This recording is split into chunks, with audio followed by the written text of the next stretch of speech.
Өзім аты жөнім Мұрзалиева Ажар. Балам 2014 жылғы жасы 9-да невропатологта с рождением учетта тұрамыз. Со аяғына операция жасайды дегесін келіп қалған жайымыз бар. Жалпы біздер негізі аяқ киім невропатологта учетта тұрасыз, тек невропатологтан алатын едік қой емді. Сосын кешегі де ортопедический аяқ киімге алу керек болды. Бізде енді былай ортопед жоқ қой өзенде да.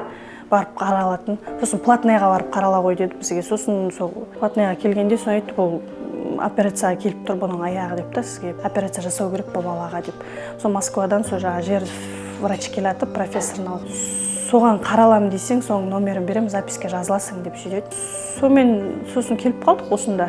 Портал дайындатып. Енді былай порталсыз келетін болсақ, бізге қаражат жағы кішкене қиындау болады. Сосын соның бәрін есептей келгенде осындай порталмен келсең, біздер бесплатно жасаймыз дегесін, осында келдік та.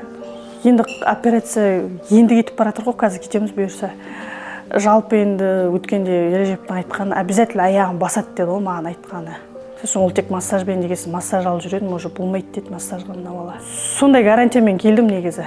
Басады деген үміттемін енді аяғын бұйырса Алла қаласа. Осы врачты алдыртып, қолдау көрсетіп жатқан Қазақстанның жанашырлары бар, блогерлері көп-көп рахмет айтамыз. Біздерге себебі бұндай врачтар қажет. Бір жағынан біздің Қазақстанның врачтарына да сабақ болады, солардан үйренеді білмеген. Өте жақсы қолдау негізі жасап жатқан істеріңіз.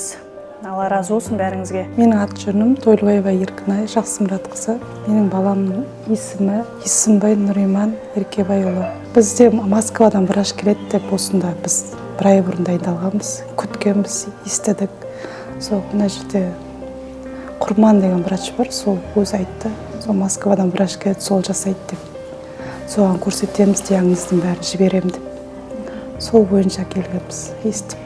15 күні жаттық больницаға, 16 күні операцияға дайындадық. Аллаға шүкір, операциямыз жақсы шықты. Бұл операция аяққа сүйек шыққан, жабысып, остеохондроз диагнозын аты. Сондай сол сүйекті, лишний сүйектерді алып тастау операциясы. Қазір жақсы, сәтті болды. Аллаға шүкір.